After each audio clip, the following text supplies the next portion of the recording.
Hey Hofstra fans, Carrie Schreiber here for the WB Mason Coaches Report and joined by coach of the Hofstra Pride softball team, Larissa Anderson. Coach, how are you doing today? I'm doing all right. And you guys coming off now, you have an overall record of 5-5. You took 3 out of the 5 games this weekend. What were your thoughts on the overall weekend? Overall, I'm pretty happy. We're still a little inconsistent with our play. So we're continually telling the team to try to play consistent every single game. Holding ourselves to that standard that we need to play against, like Louisiana Lafayette. But I'm very happy with coming back with 3 wins. So then that day one, you guys split both games, defeating University of Iowa at 4-3, and then falling to Louisiana 3-0. What did you see in that first game against Iowa that you liked? What was outstanding was that 7th inning. Scoring all those runs with 2 outs, that really shows the character of the team. It takes a lot of guts to be able to do something like that, and it's something that you try to instill in the team that there's no clock in our game. You can't run out the clock like you can in a lot of other sports. So the game isn't over until that last out, and to show that we're able to score 8 runs, with 1 out, really shows the character and the guts that we have within our team. And then against Louisiana at Lafayette, that was the first game that you went against them, falling 3-0. They're a tough team, ranked number 6. So what was it going against a ranked team like that? You've done it already this year, right. But seeing them again and not giving up that many runs, how did it feel? Taylor Perrone pitched amazing against them. She left 1 ball up that was hit out of the park, and but other than that, she pitched absolutely outstanding. I was very happy to see that she was able to hold her own against a team like Louisiana Lafayette that has an unbelievable lineup. Everyone in their lineup can hit a ball out of the park. They're hitting outstanding as a team. They have 2 phenomenal pitchers, so it was really good to see that Taylor was able to hold her own. And then, every once in a while, if a ball falls here and there, then it's probably a different ball game.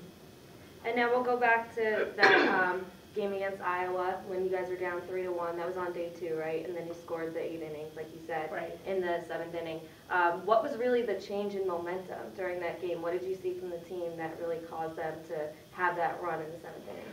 Our biggest adjustment right now is controlling the strike zone. Early on, because we haven't seen a lot of live pitching, we're chasing a lot of balls out of the zone. So the more we're seeing, the better we're getting in controlling the strike zone, swinging at hittable pitches, taking those borderlines. And as our at-bats went on, we began to become more disciplined in swinging at balls that we should be swinging at. I think that what really started the catalyst of that last inning was Danielle Bitz's walk. Her walk really set the tone and created some momentum. Alyssa Kazula had a great bunt that just hit her foot as she was running down to first base, and then it just started rolling. And what I've been telling the team is that all we need is someone to light a match. When someone lights a match, then hitting is so contagious. And you saw we batted all the way through the lineup, and it was just one right after another, and then the confidence just grows from there. So then day 3, you guys take on McNeese State University, and 2 of your freshmen, Brittany Aloka and Brielle Pietrafesa, they had some key RBIs for you guys. So when you see your freshmen right now doing so well, how do you think they've been adjusting to collegiate play? They just play ball.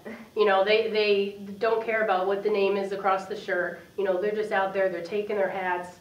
Brittany Aloka is every single swing, she swings as hard as she possibly can trying to hit it out of the ballpark, which is awesome. Not intimidated at all, neither one of them are. They're getting great quality at bats, and they're getting great experience against very, very good pitching, which is just going to make them better.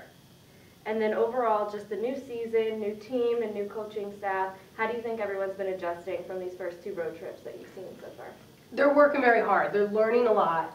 They're learning the intensity level that we have to play at, the demand, the standard, the speed of the game. And that's probably been the biggest adjustment, where Lafayette, LSU, they have incredible speed, incredible power, incredible pitching.